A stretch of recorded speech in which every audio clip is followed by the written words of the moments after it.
Hi, my name is Riley Allen. This is my review of Stand and Deliver 2025. The first match was on the pre-show, which was good. I was getting kind of sick and tired of all these pre-shows, which didn't have anything.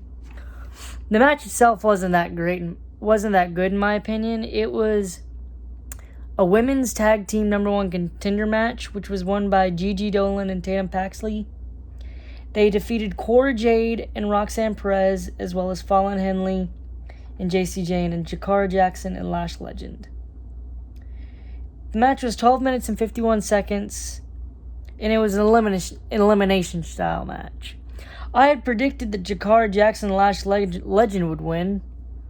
Joke's on me, they were the first ones out. They were eliminated by Jade and Perez, while Dolan and Paxley eliminated Jade and Perez, then Henley and Jane. Roxanne Perez basically betrayed Cora Jade, though, by walking out. I didn't like this match because there was only ever two people in the ring. It was a I don't know, just in the sense it was smart, since it was an elimination style match, that they would wait for someone to be eliminated, but I don't know if there are rules, because it just seemed like that the moment someone was eliminated, someone took their place, and I don't know if that was part of a rules or something. I felt like this would have been better as a gauntlet match, a number one contender gauntlet match, than a eliminator. Then we had Ricky Saints defeating Ethan Page in 12 minutes and 43 seconds to retain the North American Championship. This was a really entertaining match.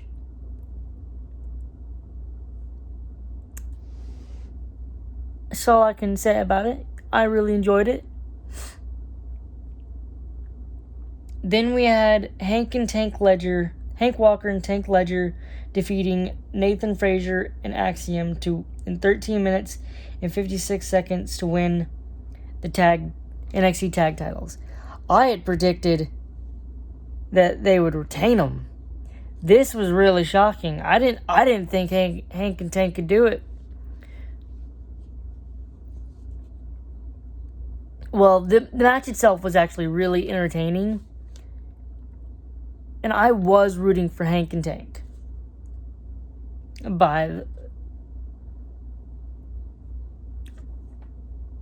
I was rooting for them to win. I just didn't think they would. But they won, and now I really hope they have a good run. I hope they're treated well as tag champions, as Fraxium were. And I hope they don't just immediately break up Fraxium, because they're a good tag team. Then we had Sol Ruca defeating Izzy Dame, Kalani Jordan, Lola Vice, Thea Hales, and Zaraya in 14 minutes and 40 seconds in a ladder match to win the Women's North American Championship. I had predicted Sol Ruca would win. I had nothing to base it on. This was a really entertaining match. Especially the point where Sol Ruca and Zarya ended up saying, we're not allies anymore, and just started beating each other. Then Dark State versus the D'Angelo family. Dion Lennox, Osiris Griffin, and Saquon Sugars, to be exact, defeated Tony D'Angelo, Channing Lorenzo, and Luca Crucifino in 13 minutes and 13 seconds. Dark State looked good in this match. Osiris Griffin and Dion Lennox were beasts, and Saquon Sugars had a good agility to him.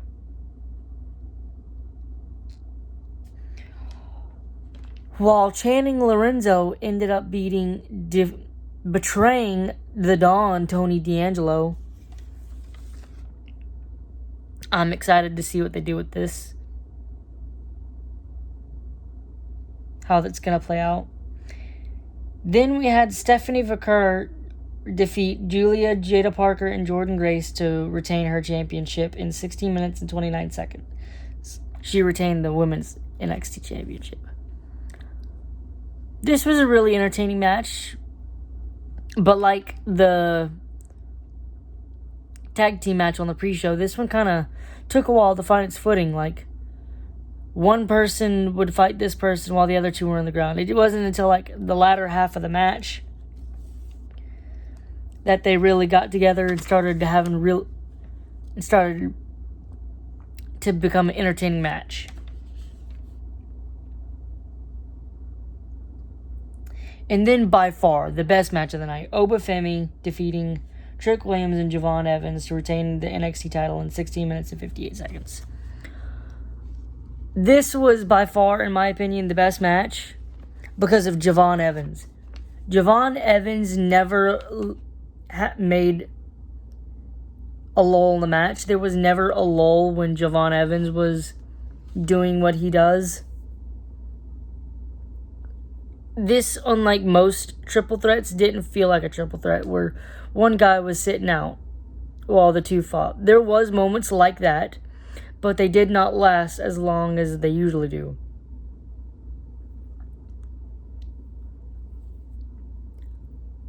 I think they have big plans for Javon Evans from the way they've been treating him since he's gotten to NXT.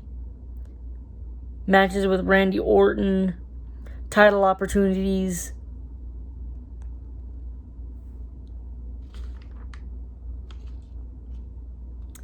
I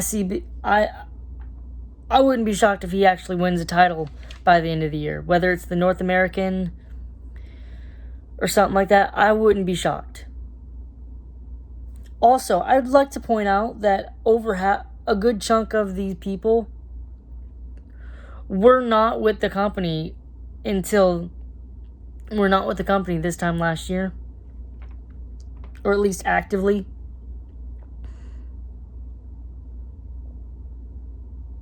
Like Stephanie Vaquer, Jordynne Grace, Julia, I think she might have signed, but she was still doing the Stardom or Miracle, whatever it was she was doing. Ricky Saints, and I think Ethan Page might have been with I can't remember the exact timeline of Ethan Page.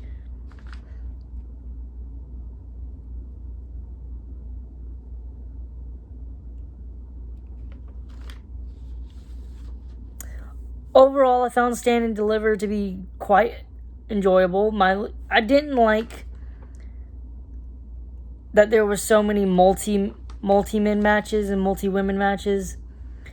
It's hard to get multi-men and women matches, to be enjoyable unless they have like stipulations like the ladder match or something like that.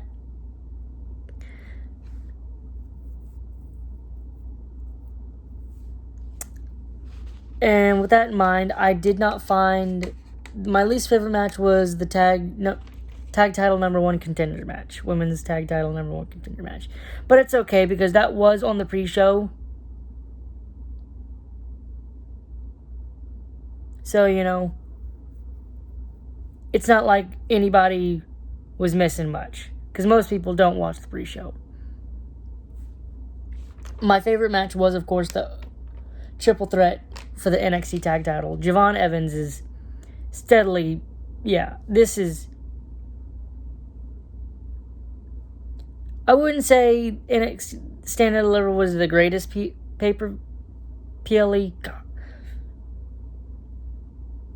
pay-per-view, whatever. I'm giving it a 7 out of 10.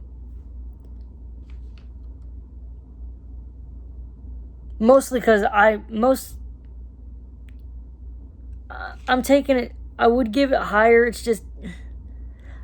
I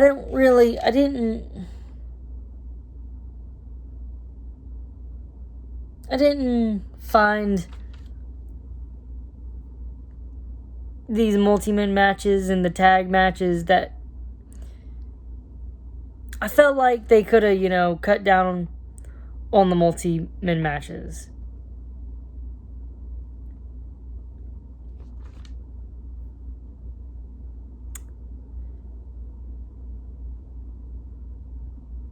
Shows how good NXT is, though.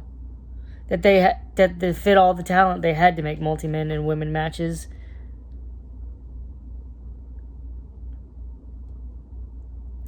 Seven out of 10.